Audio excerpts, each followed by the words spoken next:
Sosyal medya hayatımızda artık belirli bir yere mal olmuş. Sosyal medyada artık sevinçlerimizi, üzüntülerimizi sosyal medyada o ikonlarla birbirimize hissettiriyoruz. Sevinince sevincik, üzülünce üzüntülü. Yani bu tür şeyler artık hayatımıza girmiş. Yazı yetmiyor, işaretlerle artık yani o sağır ve dilsiz kardeşlerimiz el kol işaretleriyle anlıyor ve anlatılıyorlar ya. Biz de artık bu emojilerle birbirimize anlatıyoruz. Graflar vardı, daha güzeldi. Mektuplar vardı. Yani şimdi ise WhatsApp'tır, Messenger'dir, Facebook'tur. Bu tür şeylerde iletişim kuruluyor. Sevinçler orada. Bir arkadaşımızın bebeği oluyor, oradan işte sevincini paylaşıyor. Bir bebek ikonu atıyor, işte ben baba oldum. Bir arkadaşımızın düğünü oluyor, işte benim düğünüm var, hala ikonu atıyor.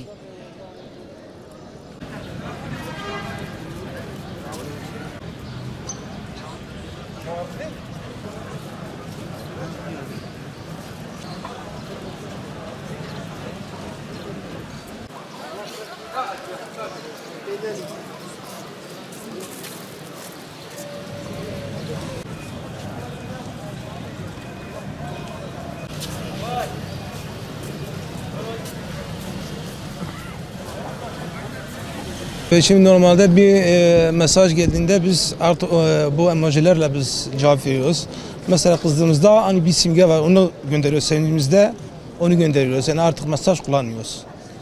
Yani artık yazı yetmiyor. Evet, yazı yazmıyoruz. Yani yazı yerine onları biz gönderiyoruz arkadaşlarla.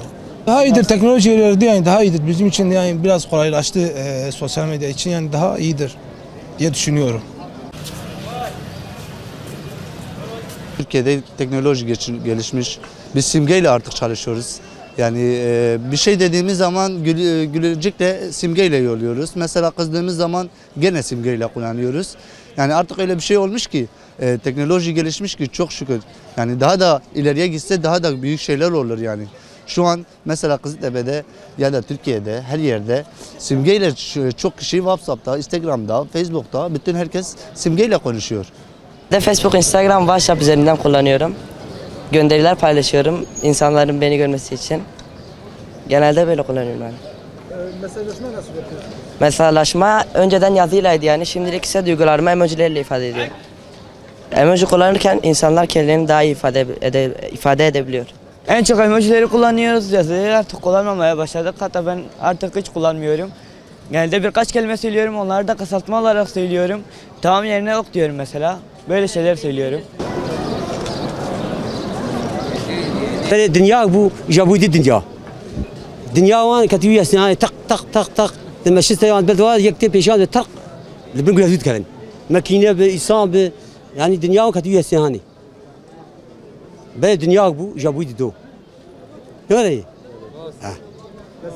Ya تشكي برخش وياه نوري اما بدنا نخش اجا ها ان هذا كتيب برخش بيه حال بخراب وياه هذا تشتغل لسان بي خرابونه فانا على تيغان سنه بديزن اما من نزان انا بيزن اشد بينم ازواج بينم